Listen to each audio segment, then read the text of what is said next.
ஓம் சக்தி. ஓம் ஆதிபரா சக்தி.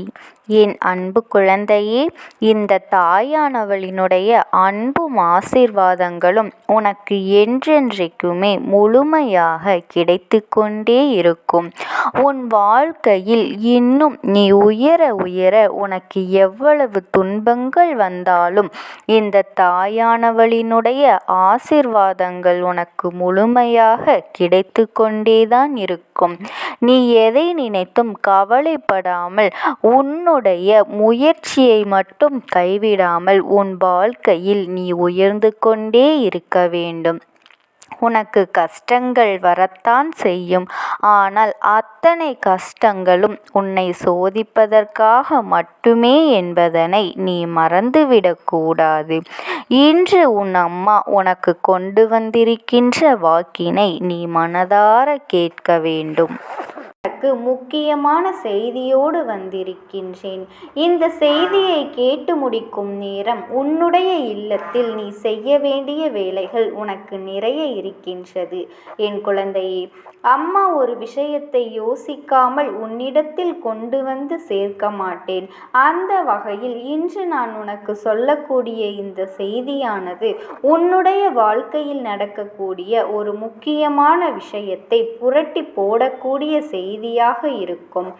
இங்கே ஒவ்வொருவரும் நம்முடைய இல்லத்தில் நல்ல சக்தி இருக்கின்றதா, தெய்வத்தின் துணை நமக்கு இருக்கின்றதா இல்லையா என்று தேடி தேடி புலம்பிக் கொண்டிருக்கின்ற நேரத்தில் என் குழந்தை, நீயோ அங்கே அத்தனை நல்ல சக்திகள் உன்னை சுற்றி இருந்தும் அவர்களை வெளியேற விட்டுவிட்டு நீ அங்கே நின்று கொண்டிருக்கின்றாய்.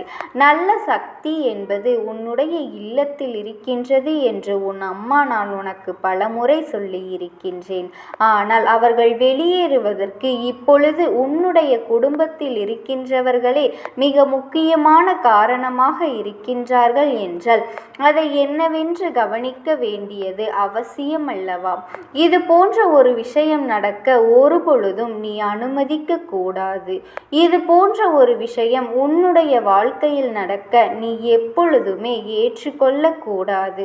என்ன செய்ய வேண்டும், ஏது செய்ய வேண்டும் என்பதனை முதலில் நீ கவனமாக புரிந்து கொண்டு, யார் இந்த தவறை செய்கின்றார்கள், யார் உன்னுடைய இல்லத்திற்குள் தெய்வத்தை தங்க விடாமல் விரட்டி அடிக்கின்றார்கள் என்பதனை நீ தெரிந்து கொள்ள வேண்டும் அல்லவா? அப்படி என்ன தவறை செய்து அவர்கள் இந்த பிரச்சனைக்குள் ஆளாகி நிற்கின்றார்கள் என்பதனை கட்டாயமாக என் குழந்தை புரிந்து கொள்ள வேண்டும். உன்னோடு நான் இருக்கின்ற நேரங்களில் இந்த வாழ்க்கையில் மேலும் மேலும் உனக்கு பல கஷ்டங்கள் வந்து கொண்டிருந்ததை எல்லாம் நான் சரி செய்து கொடுத்திருக்கின்றேன். எத்தனையோ தீமைகளில் இருந்து உன்னை நான் காப்பாற்றி இருக்கின்றேன். உன்னை சுற்றி வருகின்ற பல நல்ல விஷயங்களை உன் கண் முன்னால் கொண்டு வந்து நிறுத்தி இருக்கின்றேன். என்ன நடக்கின்றது, ஏது நடக்கின்றது என்பதனை உனக்கு புரிய வைத்து உன்னை இந்த நிலையிலிருந்து மீட்டெடுக்க நான் போராடி கொண்டிருக்கின்ற தருணத்தில் நீயோ அங்கு வருகின்ற நல்ல சக்தியையும் வெளியே விட்டு விடும் பொழுது இந்த அம்மாவிற்கு கோபம் வரத்தானே செய்யும். என் பிள்ளையே, இந்த வாழ்க்கையானது எல்லோருக்குமே ஒவ்வொரு விதமான மனக்கஷ்டங்களோடு தான் சென்று கொண்டிருக்கின்றது. எவ்வளவு நடந்தாலும் நாம் எதிர்பார்த்தது இந்த வாழ்க்கையில் நடக்கவில்லை என்றவுடன் சற்றென்று நம்முடைய மனது உடைந்து போய் விடுகின்றதல்லவா? இதிலிருந்தெல்லாம் நீ சரியாக உனக்கான தேவைகளை நிறைவேற்றி கொள்ள எப்பொழுதுமே நீ முன்னே வந்து கொண்டிருக்க வேண்டும். உன்னோடு இருக்கின்ற, உன்னோடு நான் இருந்து நடத்துவது என்னவென்று நிச்சயமாக நீ புரிந்திருக்க வேண்டும்.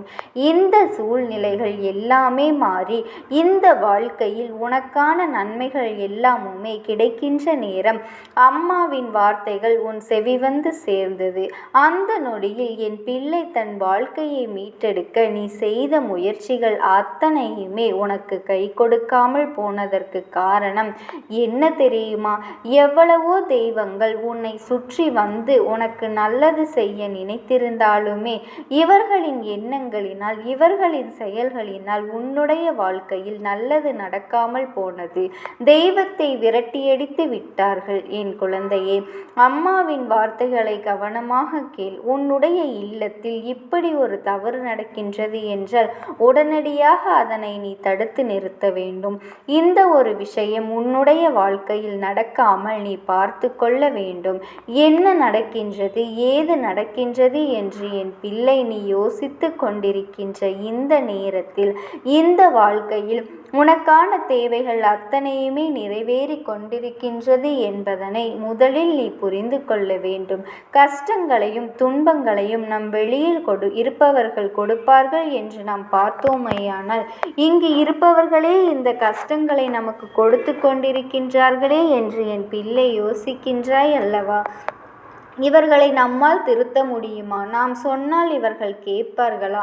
தெய்வத்தை கோபப்படுத்தும்படி ஒரு விஷயத்தை இவர்கள் செய்திருக்கின்றார்கள் என்றால் நிச்சயமாக இதனை கவனிக்க வேண்டும் அல்லவா என்று என் குழந்தை நீ யோசித்து கொண்டிருக்கின்ற இந்த நேரத்தில் உன் அம்மா அது என்னவென்று உனக்கு வெளிப்படையாக நான் சொல்ல வந்திருக்கின்றேன்.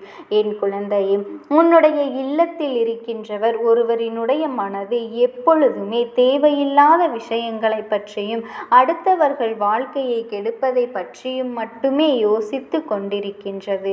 யாருக்கு என்ன செய்ய போகின்றோம், யார் வாழ்க்கையை அழிக்கப் போகின்றோம் என்பதிலேயே இவர்கள் கவனம் அதிகமாக இருந்து கொண்டிருந்ததனாலோ என்னவோ இவர்கள் பேசுகின்ற வார்த்தைகள் எப்பொழுதுமே அடுத்தவர்கள் செவி கொடுத்து கேட்க முடியாதபடிக்குதான் இருக்கின்றது. மற்றவர்கள் செவி கொடுத்து கேட்க முடியாத வார்த்தைகள் என்றால் தெய்வம் எப்படி அதை கேட்டுக்கொண்டு அங்கே தங்கியிருக்கும்? அதிலும் குறிப்பாக எப்பொழுதும் தெய்வங்களுக்கு பூஜை நடக்கின்றதோ அப்பொழுதுதான் உன்னுடைய இல்லத்தில் சண்டைகளும் நடக்கின்றது. அப்பொழுதுதான் உன்னுடைய இல்லத்தில் சண்டை சச்சரவுகள் எல்லாம் நடக்கத் தொடங்கின்றது. இதை காணும் பொழுது தெய்வம் இதற்கு மேலும் நாம் இங்கு இருப்பதனால் எந்த பலனும் இல்லை, நாம் இருப்பதற்குரிய மரியாதை இங்கு கிடைக்கவில்லை என்று சொல்லி கிளம்பி விடுவார்கள். தெய்வம் இருக்கின்ற இல்லத்தில் அமைதி இருக்க வேண்டும். தெய்வம் இருக்கின்ற இல்லத்தில் எப்பொழுதுமே முழுமையான நம்பிக்கை இருக்க வேண்டும். என்ன நடந்தாலும் எது வந்தாலும் இந்த வாழ்க்கையில் நம்மை சுற்றி நடக்கின்ற விஷயங்களை பற்றிய சரியான புரிதல் இருக்க வேண்டும். ஒவ்வொரு விஷயத்தை பற்றியும் யோசிக்கும் பொழுதும் நமக்கு தெய்வத்தினுடைய அனுகிரகம் கிடைத்திருப்பதனால் நாம் எந்த விஷயத்தையுமே தைரியமாக செய்யலாம் என்ற நம்பிக்கை இருக்க வேண்டும் அல்லவா? ஆனால் இங்கு இருப்பவர்கள் யாருக்குமே அந்த எண்ணங்கள் இருக்கவே இல்லை. தெய்வம் எப்படி இருந்தாலும் நமக்கு தர வேண்டும், நாம் எப்படி இருந்தாலும் தெய்வம் நமக்கு செய்ய வேண்டும் என்பது மட்டும்தான் இவர்களின் நோக்கமாக இருக்கின்றது.